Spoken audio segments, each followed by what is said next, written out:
Hello everybody, hope you're doing well. Welcome back to another One Piece review. This time we're covering manga chapter 1186, with this chapter split into two parts. One being we get one half of the Esperia backstory as told by Brook coming to an end. We know we've got a second part as told by Gunko, but that's been resolved.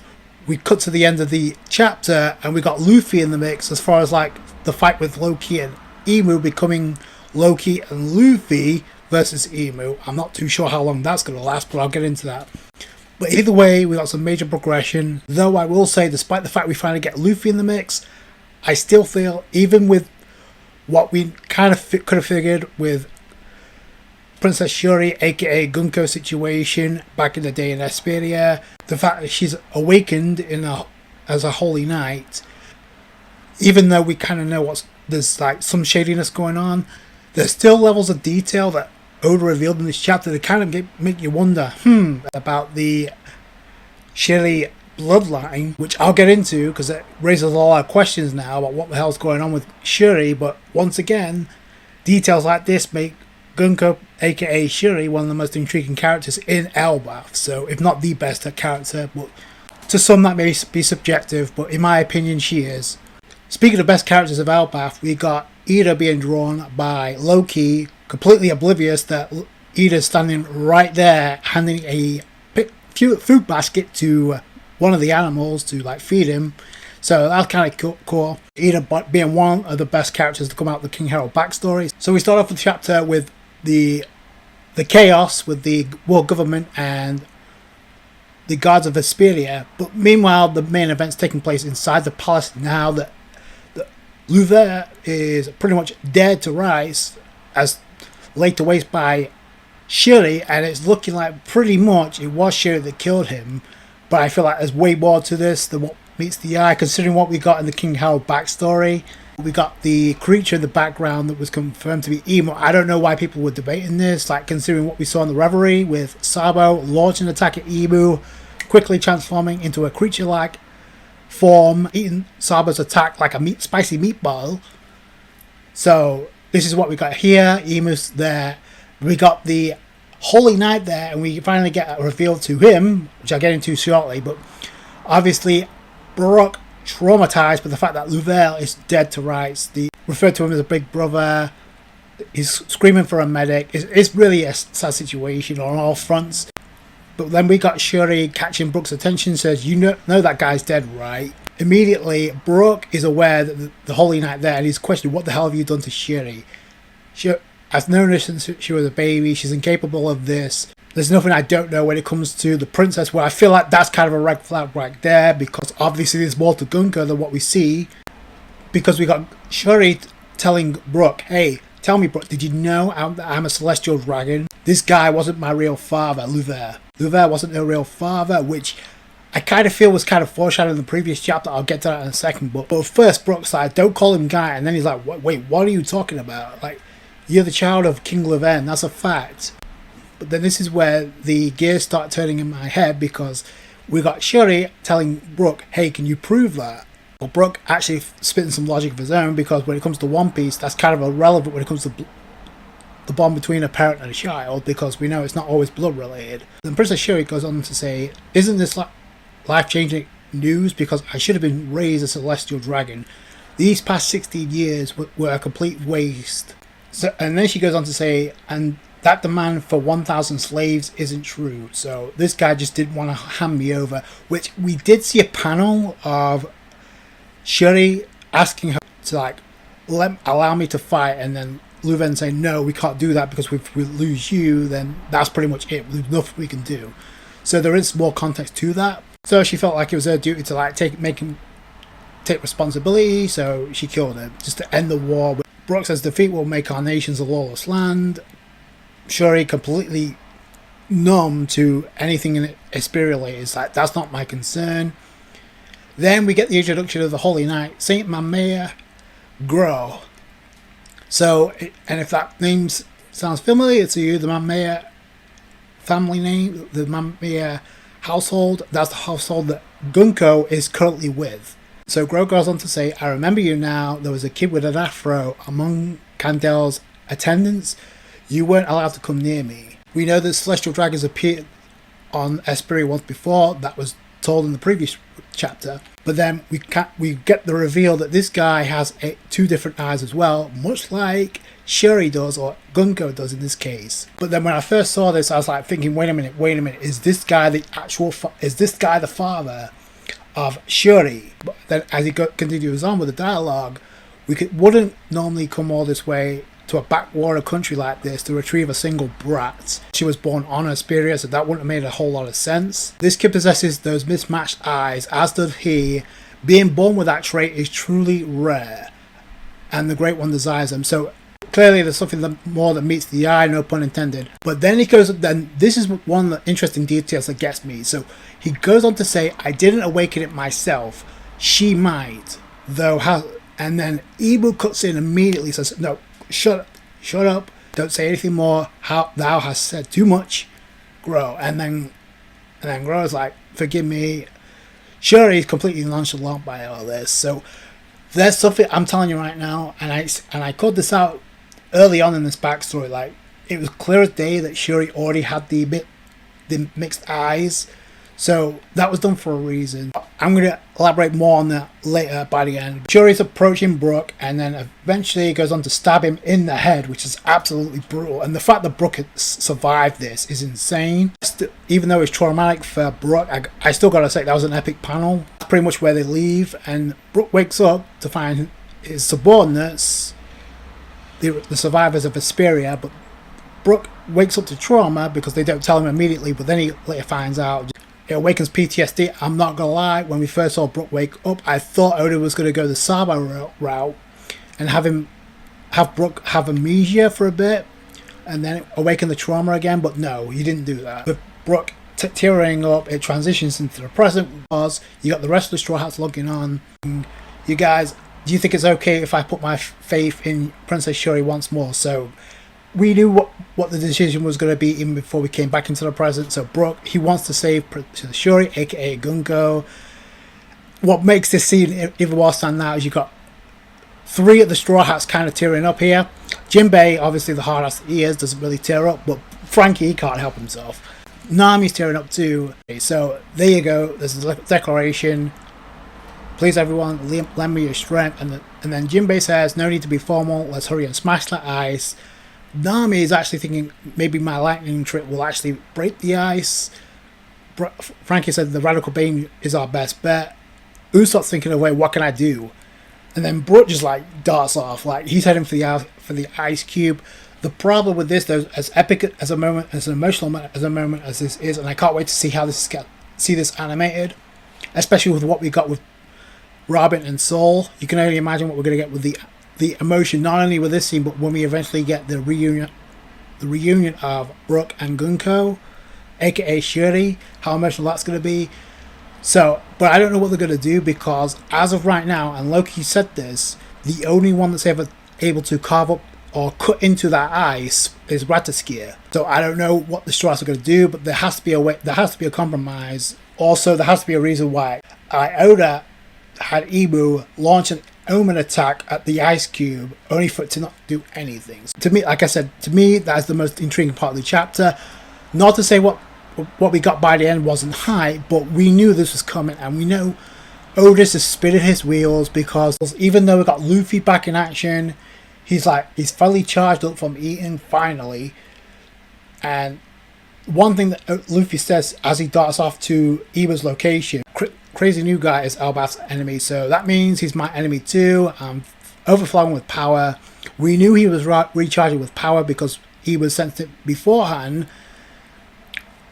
Then Luffy darts off in Ibu's direction, and then he goes on to say, the way I'm feeling right now, I don't think I can lose. Well, we'll see about that. But meanwhile, we cut to Ibu and Loki, and this basically is just a discussion about more exposition about the ancient giants from 800 years ago, and how the situation on Elbaf here mirrors what went down 800 years ago, where the ancient giants, they also fought to try and get their children back, and that was led to their downfall. So it's a situation where history repeats itself, only we know the children aren't going to die. The question is, are the old guard going to sacrifice themselves to protect the future of Elbaf? That's the question here. Now, interestingly enough, you saw two panels before we cut to the end. We got a panel of Hardin and a panel of Dory. So to me, that gets me to wonder if they're going to play a role here in like trying to free the kids, maybe. But right now they're in a bad way. We know Sanji and Zoro on the scene. I have a sinking suspicion that Scarpa may play a role as well, considering Colin's going to be the future of Elbaf, so Scarpa has to do something to get his kid out. If Ripley tries to do something, that's going to look bad on Scarpa, considering he's like been hyped up all this time. She's been wounded, but she's still trying to save her child. Like, the same can't be said for Scarpa right now, so I feel like that's going to change. So maybe he does something to give Sanji and Zoro the opening to take out the Rain Goddess, or he takes out the Rain Goddess, leading to Zoro and Sanji to take out Summers and St. Killingham, maybe. But Oda cannot drag this out for too long.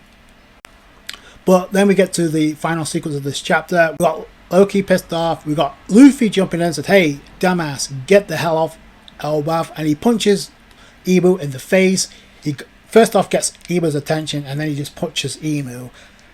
I have some reservations about that, considering he knew Joy Boy was here.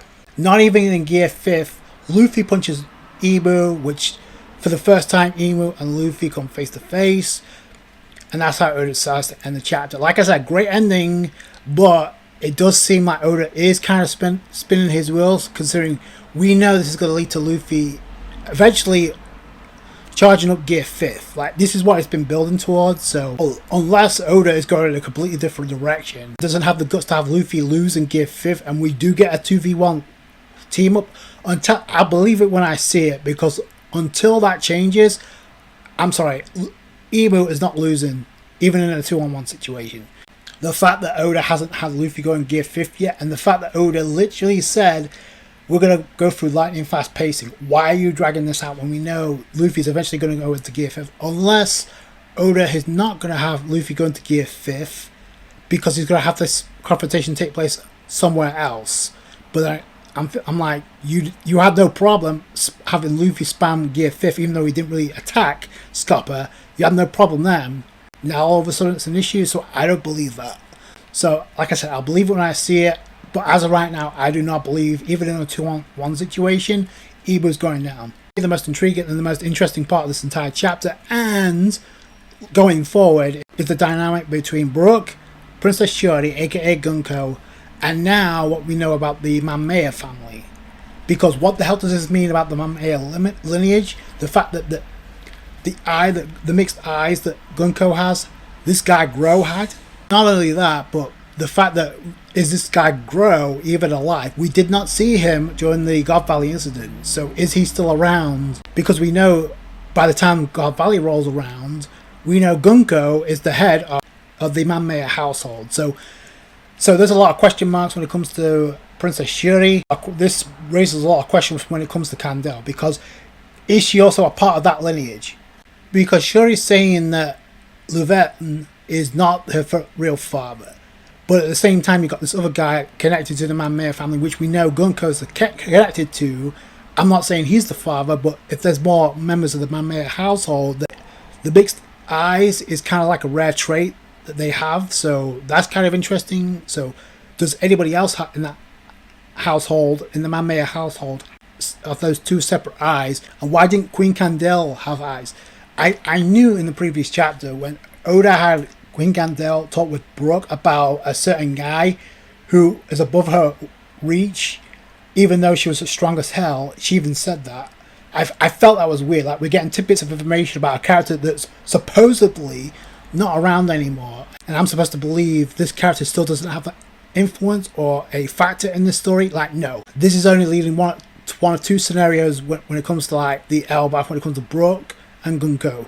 Either one, Straw Hats find a way to chip that ice, get Princess Shuri out of that ice cube, and then that leads to the second half of Esperia, although I don't think Oda's going to go that route until Elbaf is wrapped up. I just don't. Because you're talking about 3 flashbacks in one arc, when Oda's already said that we're going to wrap up Elbaf this year. So I don't see that being the case. Which is why I also don't see Emu being defeated, let alone killed. Because until we get a St. Narona Emu backstory, which I'm sorry is going to take a lot longer than a few weeks or a few chapters to spell out, and even then you're going to have to connect it to something we actually care about. And I've talked about this. Don't think Emu is going to be killed off. He could be defeated, but I can see like Emu's body being weak and being the out for Oda. Like, he needs to be fully revived to take on the likes of Luffy again. But it does raise a lot of questions about Princess Shuri with the eye and the Manga lineage, as well as what does this mean about Queen Candle. I personally feel that Brook is going to get Shuri out of the ice cube, and we're going to get some type of power between the both to go against the war government. If not, when are Brook and Princess Shuri are going to like interact again? I feel like this kind of has to happen, but we're not going to get Gunko's side of the story until she's fully recovered, and that may take place after Elbaf. That's where I'm thinking this is going. A lot of question marks in the air as far as like what does this mean about the Manga lineage as well as the household and the Holy Knights. What does this mean now? Is Gro still a part of the Celestial Dragons, or is somebody else in his place? There's a lot of people that seem to think that Queen Candel's alive, so maybe this brings the theories back to life. Just saying. We also got a lot of other plot points for Oda to follow upon, which is why I don't think this 2v1 versus Loki and Luffy is going to last much longer against Emu, because we've already seen this. Just replace Gunko with Emu. We got the Sol and Robin plot point where they're currently inside the tree on the ground, about to come into contact with something major. I personally feel it's going to be on the raw poneglyph, but we'll see, and maybe even something extra. Who knows? So there's a lot of plot points in Elbaf for Oda to like wrap up. So little time, and like I said, we're about to head into the second half of 2026.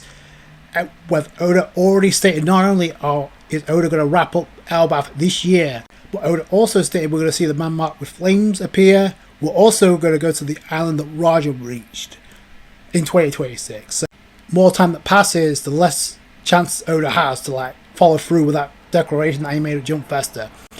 Speaking of the second half of 2026, we've got the finale of Core 1 within Season 2 of Elbaf in the Elbaf anime literally coming up. So we got the finale, then we got One Piece Heroines taking place, airing next week to take the place of the One Piece anime, since obviously we're not going to get that until taking place in fall or at the end of summer. So let me know if it's actually taking place during fall or if it's taking place at the end of summer. Either way, we got Heroines taking its place.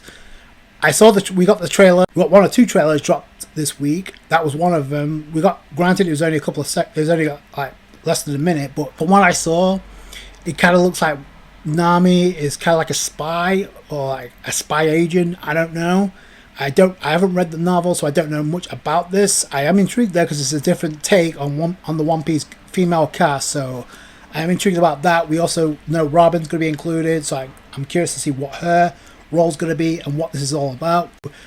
Speaking of fall, I mean, I'm not to get sidetracked or off topic, but we finally got the pre-order for GTA 6. I don't know how many of you guys actually pre-ordered. I pre-ordered it straight away, faster than Sparking Zero, I'll tell you that right now. So needless to say, we've got an epic second half of the year to look forward to, and don't even get me started about 2037. So we know we got One Piece live action season 3.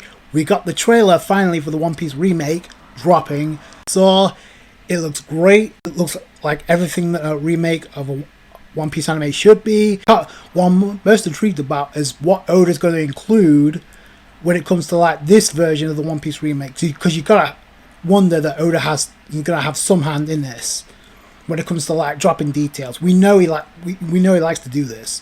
So, and I'm not saying that he's gonna take a scene from the Kuma backstory and incorporate that to the beginning of this One Piece remake. Right? No, but you could take information and drop subtle hints, or this is just gonna be a straight remake adaptation from start to finish. Now we know we got One Piece live action season 3, and I expect we're going to get an announcement about season 4, because considering we know season 4 is pretty much confirmed, given the context of what we got within season 2 and what we know season 3 is going to be focusing on.